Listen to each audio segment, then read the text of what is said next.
America, and welcome to Invent America, because America invents. This episode of Invent America TV is brought to you by America's Inventor Lady and Home Talk USA. Home Talk is a proud member of the King's Broadcasting Network and has been bringing to you the best of America's home-based product innovation since 1998.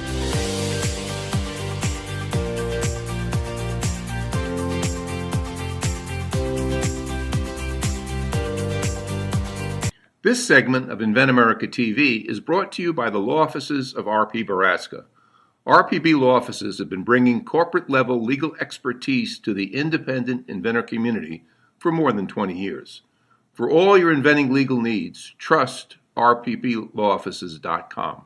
Welcome, America. That's right. This is the King's Broadcasting Network, and you are now tuning in to the Invent America show with the inventor lady herself, with myself, the Canadian contractor Michael King, with inventor lady Rita Crompton. We want to welcome all of our Home Talk USA radio audience that's carrying over to the Invent America show. I'm often asked, Cajun man, can you explain Home Talk, Invent America, Made in America?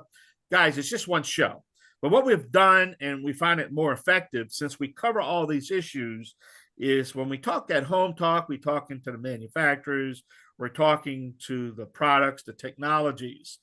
But when we cover all the Invent America issues or how to get your product to market, we were scheduling all over the clock here, all over the spectrum. So we wanted to focus specifically on that. And it's been a real successful venue, just like the Made in America. So that's basically right, Rita. We'd like to welcome her now. But Rita, we're trying to make it focus and narrow into one subject matter, that where we can focus on that one subject matter. And that's the reason why we broke off one big show with three little small umbrellas. You know what I mean? Does that make sense? Absolutely. And it's so wonderful the way they overlap and work together. We've enjoyed watching it evolve over the years. And, because so many of the shows that you were doing, they started with an inventor solving a problem. Yeah. Well, how did that inventor get there? And then, on the ones that had products and they were made in America, well, let's share that story, because every inventor's got a story. So, it's really been interesting the way things have evolved, and yet how they fit together so well. And, it's exciting to let the American consumer know how challenging it is and what the inventor has to go through. But for a lot of folks out there, it's like, the fantasy is, being able to come up with an invention someday. Well, this is what you have to do. This is what you go through, and, avoid these mistakes, and, focus on this. So it's been fun telling the stories and, sharing the backdrop of all these inventions that people can find out there. Yeah. And I'm glad you mentioned that, because we've been, in radio, let's face it, in radio, nobody listens to like 3 hours straight. They come in, they come out, they come in and out. But if you advertise in advance and say, this is going to be the agenda of the day, then you have more of a target audience, and that's what we're trying to do, is have a target audience to discuss that particular home need, construction need, home improvement, invent, Well, you know what I'm saying? How about Christmas need? Okay, because we are entering the Christmas season, and so many of these inventors would love to be able to get you to buy their products right before the Christmas season. But it is amazing how people can get so excited when they get something. I never saw this on the market. I used to do that for my family, is that they'd get new products that were just getting into the marketplace, and they were always so excited. It was the whole show around Christmas was the new products that I was promoting and coming into the marketplace that I shared with my family. And we always had a really good time. So, heck, guys, it's a fun conversation when you give somebody something that's brand new that they didn't even know was available out there, and you say, okay, this is a cool new invention. One of the most important things that we have to discuss, man, is managing your time. I mean, the persistence has to be there. And that's the biggest downfall that a lot of young inventors have. They have no clue about a plan and how to manage that time. Right, Rita? Oh, absolutely. And life gets in the way for all of us. I mean, a year ago, we had a hurricane coming through here, and, pull yourself up, you brush yourself off, you get back on track. And I tell inventors, it's like everybody's got time issues. That is the one thing we've never learned how to invent more of.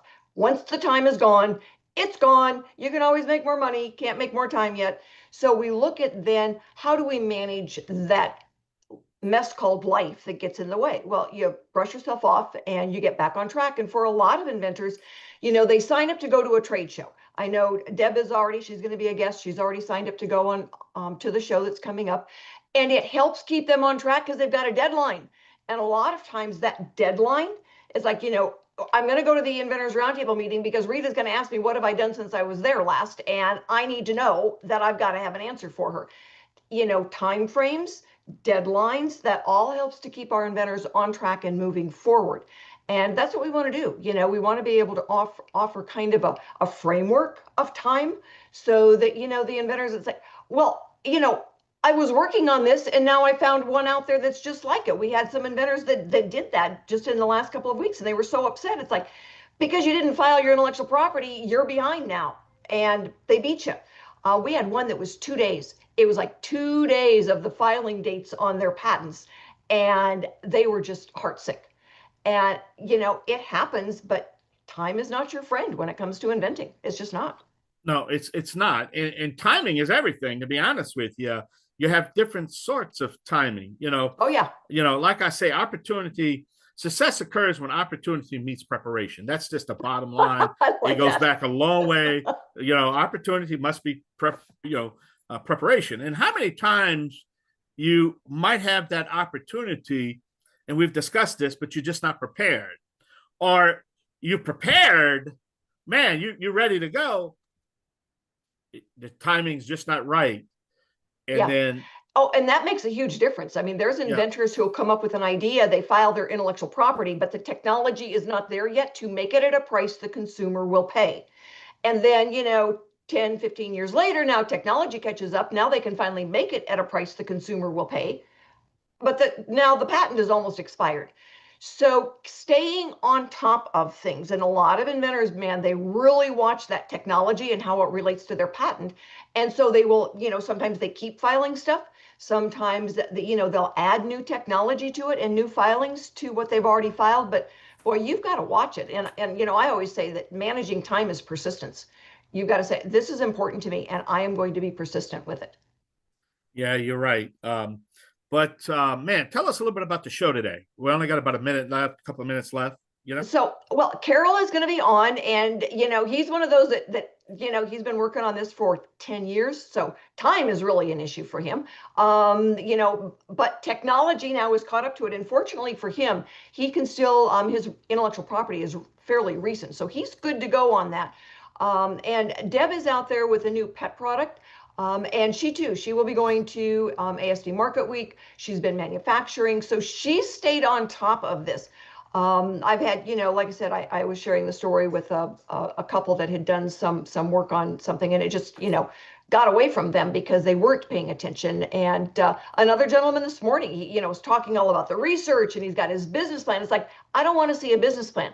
I want to know, did you do a search and did you get some intellectual property filed? Because that's what we have to work with. And so we do pay attention to time. And then Don Skaggs is our industry expert. He's been working with inventors for 2 decades, like I have. He's got his own products out there. So he has watched time slip away from inventors, and he's going to have some good insights for us. And inventors are still dealing with the fact that consumer is God when it comes to pricing. And there are things, it's like when we did the flagpole a few years ago, it was going to be $175 to do that flagpole in America. Yeah. All right. When we did it overseas, okay, $6.75.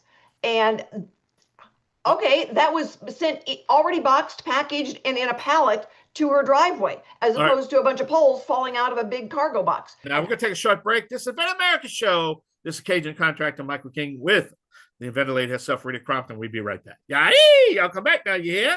This segment of Invent America TV is brought to you by SearchQuest Patent Search. SearchQuest provides for a comprehensive patent search that searches the entire world and not just the U.S. Patent Office. Make sure that before you spend those big bucks having a patent written, you've done your due diligence by getting a comprehensive patent search. Use searchquestpatents.com for all your patent search needs. They scour the world for you. Right. So my first guest today is Carroll Stewart. Carroll invented HVAC Hero. HVAC Hero. So Carroll, tell everybody, what is HVAC Hero? HVAC Hero is a cleaning unit that attaches to the top of the exterior HVAC systems. It's primarily to fight the enemies of an HVAC system, saltwater applications, washing the salt off the chassis on a daily basis, multiple times a day, uh, heavy snow areas where units tend to ice up, things of that nature. De-icer could actually be mixed with it in a cleaning situation. Uh, it's primarily to lengthen the life of the chassis and the unit itself from corrosion. We had EPA looked at it approximately 18 years ago, quite a while. And they said at that time that they felt the cleaning of the unit, the way we had projected, would save the unit by 5 to 7 years of corrosion, which in turn also would be less freon escaping from surfaces and so forth to the ozone. So they felt like that if and when the product was complete and in the market, it would be a green product. Well, would you hurry up, please? All right, so we just got done hearing the fact that you've been working on this for a while. So tell us about, you've been fighting time for years. All right, what's the story? I invented the unit years ago for a friend of mine that had a situation at the ocean where he was tired of replacing units all the time. I tried many, many times to get different attorneys to handle things as far as getting me a patent on the product. And I ran into every brick wall imaginable because they didn't see the product. All they saw was an idea. And they classified what I had built as not an actual product. So I eventually found a company, which I'd rather not mention, that supposedly was helping me with my patent. And it took them 8 years to go through the paperwork, get everything in process. They were constantly putting the wrong drawings of the invention, and that was having to be changed back to my invention, not theirs. Their attorneys, they went through, I think, 2 attorneys before they finally got to the one that ended up completing my patent. So the last 8 to 10 years, I've been going through this process with this particular company and finally got approved beginning of last year. I got my final patent. Well, congratulations. And, yes, it can be a long haul, but generally, at 3 years, we're figuring, long enough because that's average. 3 years is average to get a patent issued. So, the fact that you went through all of that time, I give you an A+ in persistence. And so what's the next step now? Where are you going with this? I've seen your videos. They're awesome. And I certainly get it. We don't have the issue with salt out here. We have the issue with all the, stuff falling out of the forest. So totally get what you're talking about. Just a little bit different enemy. So when you talk about, we're gonna come back to that. All right. So what are your next steps? What are you trying to get done? What I'm trying to do now is find a manufacturer that would purchase a license to manufacture and market the unit on the open market. That's my plan. All right. And we're going to help you find that. So what, you talked about salt. Obviously, people get that if they're living, down along the coastal areas. What are some of the other enemies? There's a lot more to this country than just, salt water. What are some of the other enemies that your application helps to protect an HVAC from? Well, it will help to wash the unit as far as dirt, dust, and things of that nature, which are all enemies of an outside HVAC system. One of the big things is up north where you have the heavier snows, especially in the wintertime and all. You could actually use a de-icer in the mixture when it's sprayed to de-ice the units and wash the snow off the units to where they become more efficient during the wintertime. Excellent, excellent. So what have you done? I mean, I've seen your video, so I know you've got the functioning prototype, the proof of concept prototype. What else have you done now to start getting this out there? I have kind of been sitting on it for quite a while. And I had a young gentleman call me about 3 months ago. I believe you know the gentleman. And matter of fact, he introduced us. Yes. And he seemed very excited about the unit. His words were, I didn't understand what I had and how much need there was for it because it can be used for commercial and residential possibilities. So, there's a lot there. It's just not knowing which way to turn on the next move to get it to market. So, well, you took the next step that I suggested, which was the functioning prototype. And like I said, it is, it looks really, really good. You're a step beyond the duct tape and cardboard version of that. And I appreciate that because it's amazing how often I see the duct tape and cardboard version that is the first prototype. So you were really, really good about that and very professional. The unit looks very professional. So it will be easy to show, easy to demonstrate. And that's a good thing. Well, I appreciate that, Rita. I really do. And, it's a situation where this unit, the good thing of this unit is the way I have perfected it myself is most of the parts, as far as any type of repairs down the line, like a clogged spray head or something, can be bought locally. So it makes it very easy for the homeowner to, take care of a small situation. Oh, it's a situation to where the cleaning fluids and antifreeze fluids that are used in it are very simple. That can be bought locally as well. And this unit can actually be operated in 2 or 3 different ways. It could be hooked directly to a garden hose and a timer to where you time it, 2 or 3 times a day for a certain amount of time for spraying the unit and cleaning it, Excellent. depending on So, the application needed at the time. I also well, work Carol, with, I'm sorry to interrupt you, but we are running out of time for this segment and we've got to go pay some bills, everybody. So, stick with us. We will be right back with another inventor and another product and, different timing types of issues. But as Carol progresses through this process, we will let everybody know. And when his product is on the market, we will let you know that as well. So stick with us, everybody. We will be right back. If you're an inventor or you know an inventor out there who would just like to be able to have a conversation with other inventors, join the Inventors Roundtable. It's free. The meetings are virtual, so you can be anywhere in America and talk to another inventor. And for a lot of folks out there, understanding the process, being able to ask questions, getting good service provider information is critical to the inventing process. So, got questions? Want to join? It's free. Inventorsroundtable.org. When you know an inventor, you are an inventor, you've got a neighbor who's an inventor, got a new product, and you want to go and show off and how do we sell this product? Join us at ASD Market Week. It is the biggest show in America for consumer products. It is business to business, and the buyers are there to buy product. Deb is going with us to this show in March. Deb Wiedenhoff, and she has got a new pet product. It is the Pet Levator. And Deb, thanks for being with us today. Tell everybody, what did you invent and why? Okay, well, Rita, thanks for having me on. The Pet Levator solves the dilemma of having a small pet on your lap, on your keyboard, and in your face while you're trying to work.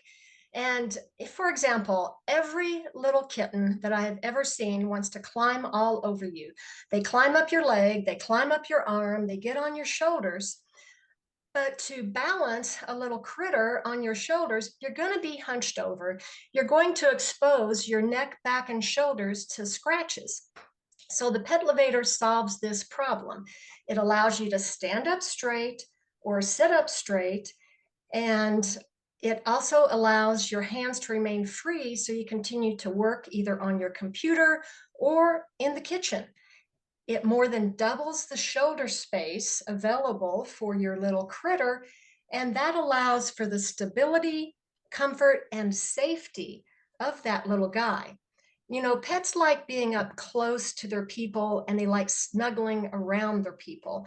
And I've even had one cat that learned how to use the Pet Levator by watching the other cat. And then some of my customers have even said they want their cat to become a shoulder cat. They wanted to train their cat to be a shoulder cat, and they have successfully done that. So there's a lot of uses for the Pet Levator. Well, Currently, I've seen people that have had, a parrot on their shoulder, and that can get yucky. How much better would it be if they had Pet Levator and so they could wash the covering? I have seen people that have had little dogs. I mean, we don't think necessarily about dogs, but yeah, some of those little ones, they're up close and personal, and now they can just, relax and love on you. right, exactly. You could use it for guinea pigs, bunnies, iguanas, lizards, any small little animal. I did give a Pet Levator to a neighbor, and they have a small dog that likes to get on their shoulders. So the Pet Levator is used for any little critter that likes to snuggle around their owners. Absolutely. I have 3 patents, one design patent that expires in 2036 and 2 utility patents that expire in 2037. So that gives you a big picture overview of the Pet Levator. All right, well, that brings us then to time. All right, how long have you been working on the product, and how has time hurt you or helped you? So it was Thanksgiving Day 2016 when I developed the first successful working prototype. I had found Bronco the cat that same year. Earlier in that year, he was rescued as a feral. And the first time I picked him up, he made his way up to my shoulders. And every time thereafter, to this day, when I pick him up, he climbs up on my shoulders. That's so sweet. I think that some animals have more instinct to do that than others, but wonderful that, he was your inspiration. Yes, he was feral, pretty wild. You know, it took me 5 months before I could even touch him. And once I could pet him, I wanted to train him to be a house cat. And to do that, I had to pick him up. I thought if he ever got out of the house, I need to be able to pick him up, get him back in. And that's when I realized he was a shoulder cat. And once a shoulder cat, always a shoulder cat. So I got patent pending in April of 2017. I established LLC in 2019, and the business gradually grew since then. Back then, though, I was working full time as an engineer, and the Pet Levator was really more of a hobby. It was always intended to be a business, but I did have limited time. In 2020, I was getting too many customers on social media, so I had to close down Facebook and Etsy as well. I did keep my website open, and to this day, that's the only place that the Pet Levator is available is on my website. So that's my whole marketing plan. What's your goal? What are you trying to accomplish? Okay, so my ultimate goal is to, even though I love providing this Pet Levator to my customers, I've had over 335 customers. I've shipped to 11 countries. So I've had a successful test market at this point, and I've finalized and stabilized the design. So I'm pretty confident I've got a good product here that people need. But I do need help with manufacturing and marketing. I would like to find a licensee. I've got other inventions that I want to move on to. Gen Zs and millennials, they're having fur babies instead of human babies. So there is a big need for pet products, and every little kitten that climbs all over you deserves a Pet Levator, and that's a lot of kitty cash. So elevate your pet with the Pet Levator brand Pet Perch. There you go. And do you still have some inventory that people can go and purchase?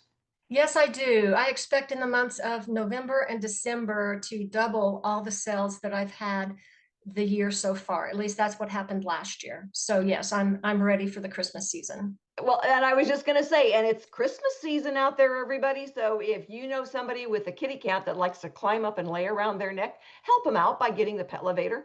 And, Deb, give us your website so people know where to go to find you. Yes, it's shouldercatsr, the letter R, us.com.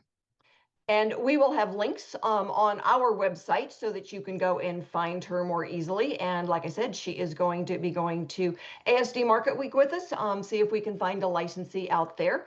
And so that product is going to be on our websites, all of them. And, everybody, an inventor out there that should be going to sell their product, have them get in touch now. We are changing out all the logos so that we can advertise the new products going with us. And Stephanie Beringhala, our VP of Buyer Relations, she will take Deb's product out to any of the pet buyers that will be there and do early marketing for us. And we are always grateful for that. But the time before the show is just as important as the time at the show, because we do get a lot of buyers that want to go and look. They want the new products. They want to be able to see this product that Deb has got that, nobody really knew. She had 350 sales. Now she wants 35,000. So we want to be able to get the products out there for all of our inventors. So somebody out there that is really struggling with the product.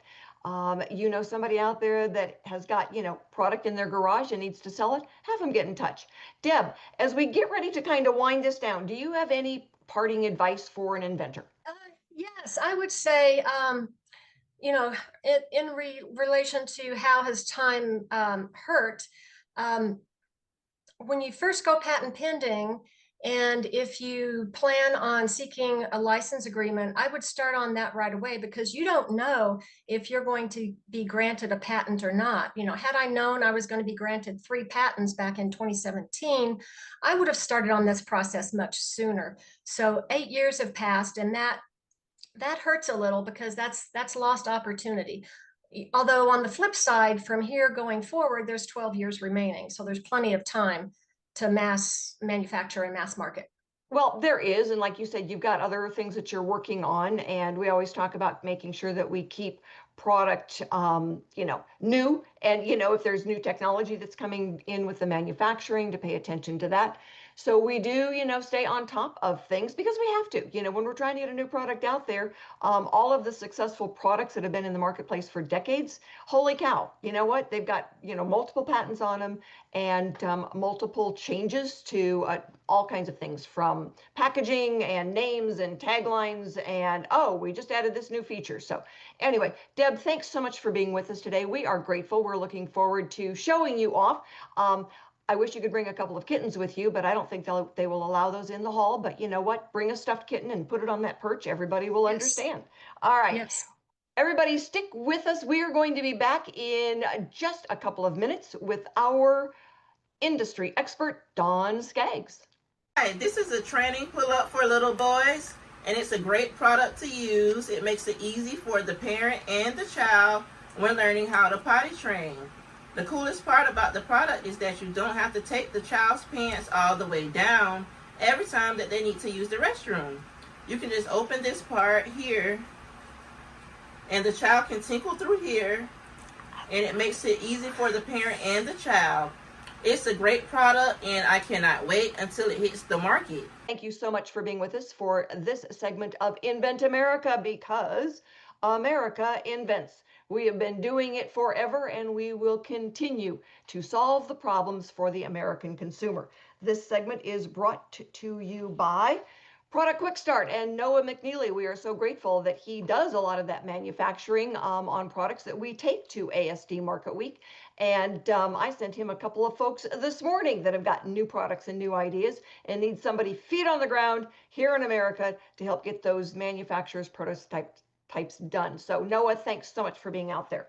My industry expert right now is Mr. Don Skaggs. He is an inventor himself, runs the Kentucky group, and helps a lot of inventors get their products from mind to market. And Don, thanks so much for being with us today. We are grateful to have you.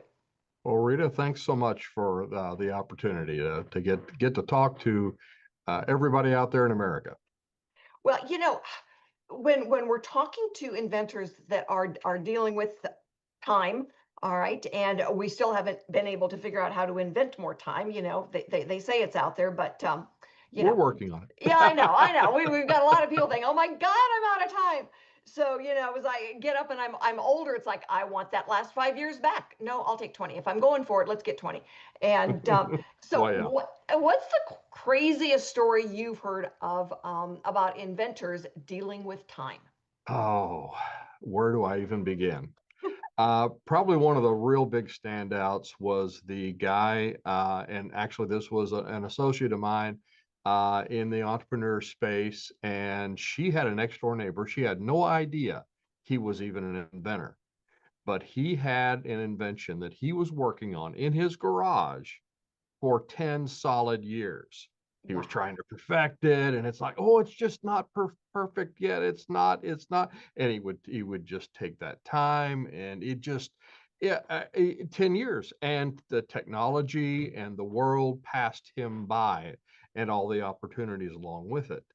But we teach our inventors. We tell them. We say, at kyinventors.org, we teach them. We say, you treat your invention, your product, your startup. You treat it just like you make an appointment with it. You make an appointment just like it's an appointment with a doctor or an attorney. You say to yourself, you write down on paper, on purpose. You make a promise to yourself that, all right, on Wednesday night between 6 and 9 p.m., I'm putting down the remote, I'm putting down the cell phone, I'm getting up, I'm going out to my attic, my garage, my basement, and I am working on my invention. I am working on my product. I am working on my startup. Yep. But a lot of times people have a hard time committing to do that, and it just takes discipline. Yeah, exactly. And I tell them the same thing. It's like you put it on your calendar every week. Which Yep, day are you going to work on it? How long are you going to do this? What are you going to work at? It's like it's one thing you say, well, I'm going to work on my invention, and then they go sit down and they have no idea what they're doing. right. And stuff. It's like, no, no, no. These are the things that you do. And whether it's going out and doing some research, but I get people that they'll spend years doing research. It's like, Yes. you go out and you look for it, you don't find it, you get your provisional patent filed, you go out, you do a prototype, and then you have somebody start taking a look at it. And I used to have a gentleman when we lived in Denver that would actually go with the inventor. We would sit down, would have coffee, and he'd say, okay, I see this one on the top shelf at Lowe's. I've seen this one online here. Go look for it here. It's like, no, no, this is a good one. This is what you want to work on. And that inventor, he still gets views and stuff. And that's been Yeah. 10, 12 years ago Yeah, on this we new we call product. it getting trapped in the town of Tinkerville. So, it's population one, you, and you're trapped, and you can't. It's like a Twilight Zone episode almost. You're trapped in this little town, and you can't get out because you're tinkering and tinkering and tinkering. Yeah. And for some folks, okay, you're a tinkerer, and that's where relieve stress. I had a guy in Yeah. northern Colorado, and he just made them in his basement. He got Hmm. a trademark on the product. He goes, I'm just making them and selling them because they're a ton of fun and my de-stressor. And Yes. okay, that's terrific. And he goes, if somebody knocks it off because it's a fun idea, yay, go me, I'm happy to help. And then I move on to my next tinker because And that was his de-stressor. But then you get somebody else, it's like, no, no, I want to buy an island. yeah, right, exactly. And that's where the problem occurs, is if you want to be, and I'm thinking of one of our folks we worked with, and that would show up at every one of our workshops with a new item, a new invention. And he actually built one, and it was really cool, and it really did stuff. But he was a tinkerer. He was having the time of his life. And if his name was George, and if you wanted to be like George, that's no problem. But if you expect an exchange of money for your idea, that's called doing business. And you have to do the hard things, the things that are outside of your comfort zone, in order to do those business things and actually get to that exchange of money. You really do. And so, you got to stay on track. There's certain steps you've got to take. And then there's a time when you call in, then help. All right, Yes. help me now. I need to know what to do. And I had a guy the other day say, well, I'm not going to send you my business plan. It's like, I don't want to see your business plan. You don't have a business yet. You haven't even filed a patent. There's no business plan. So it's like, steps in the right order. It's not that a Yep. business plan wouldn't be necessary at some point, but not now. You are in fantasy land. And so, reality check is, did you do a search yet? Oh, no, I haven't done that yet. I wrote a business plan. Ugh. So we do help try to keep inventors on the right track. if they get to the point where they don't want to tinker anymore and, live in a fairy tale, they actually want to be able to sell their product, get it out there into the marketplace, and have buyers. Exactly.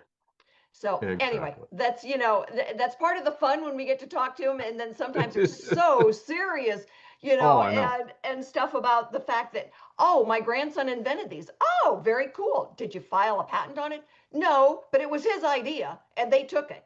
It's like, I'm really not sure that one's going to qualify, that, because you still can't see inside his head. And smart grandson, but, that's kind of the way it goes. Don, thanks so much for being with us today. I know that we will have you back on because you work so much with inventors, and it's so much fun to visit with you. Everyone, if you know an inventor, if you are an inventor, you want to be an inventor, all right, get in touch with one of us because we're going to help keep you on track. We're going to answer your questions, and we're going to help you not make the big mistakes. And Don, I'm going to have you back on in a couple of weeks because we're talking about big mistakes, and there are a ton of them out there. So thanks everyone for joining us today. We will be back next week with more stories on getting products from mind to market. We will have new inventors and industry experts. So join us and have a wonderful week.